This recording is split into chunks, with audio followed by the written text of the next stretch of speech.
Big boss വിന്നറായി Anumol select ആയ സമയത്ത് social media complete ചർച്ച ചെയ്ത ഒരു കാര്യമുണ്ട്. അനുമോൾ ജയിച്ചത് PR-ന്റെ ബലത്തിലാണെന്ന്. ഈ PR-ന്റെ ബലത്തിൽ ഒരാൾക്ക് ജയിക്കാൻ പറ്റുമോ? എന്താണ് ഈ PR കൊണ്ട് അവർ ചെയ്യുന്നത്? ഇതൊക്കെ നിങ്ങളും ആലോചിച്ചിട്ടുണ്ടാവില്ലേ? PR ത്രൂ ഉണ്ടായ കാര്യം ഞാൻ കറക്റ്റ് പറഞ്ഞു തരാം. കൂടുതൽ ആളുകളിലേക്ക് അനുമോൾ എന്ന് പറയുന്ന ആളുടെ പേരും പ്രൊഫൈലും എത്തി. എന്താണ് അനുമോൾ അവിടെ ചെയ്യുന്നത് എന്തൊക്കെയാണ്? അതിൻ്റെ എല്ലാം പോസിറ്റീവ് വശങ്ങൾ ഒരുപാട് ആളുകളിലേക്ക് എത്തിക്കുകയാണ് PR ത്രൂ അവർ ചെയ്തത്. അതായത് ഒരുപാട് ആളുകൾ അനുമോൾ അക്സെപ്റ്റ് ചെയ്യാൻ തുടങ്ങി. ഇനി നിങ്ങളൊരു ബിസിനസ് ഓണർ ആണെങ്കിൽ നിങ്ങൾ ബ്രാൻഡിനെ കുറിച്ച് ഈ PR-ന്റെ രീതിയിലൊന്ന് ആലോചിച്ച് നോക്കുക. നിങ്ങളുടെ ബ്രാൻഡ് ഒരുപാട് ആളുകളിലേക്ക് എത്തിക്കാനും ബ്രാൻഡിൻ്റെ ട്രസ്റ്റ് ബിൽഡ് ചെയ്യാനും ഐഡൻറ്റിറ്റി ഒരുപാട് ഉയർച്ചകളിലേക്ക് എത്തിക്കാനും ഈ PR സഹായിക്കില്ലേ? സഹായിക്കും.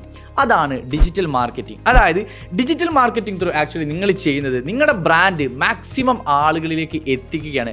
അതിന് പല ടെക്നിക്സ് ഉണ്ട്.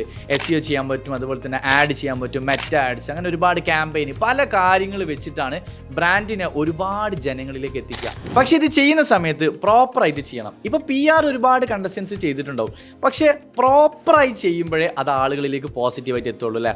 അതുപോലെ ഡിജിറ്റൽ മാർക്കറ്റിംഗ് ചെയ്യുന്ന സമയത്തും പ്രോപ്പറായിട്ട് ചെയ്യണം. അതെങ്ങനെയൊക്കെ ചെയ്യാം, എന്തൊക്കെയാണ് ചെയ്യേണ്ടത് എന്നൊക്കെ കൃത്യമായി അറിയാനും പഠിക്കാനും മനസ്സിലാക്കാനും താല്പര്യമുണ്ടെങ്കിൽ ജോയിൻ കെൻമി ഡിജിറ്റൽ അക്കാഡമി.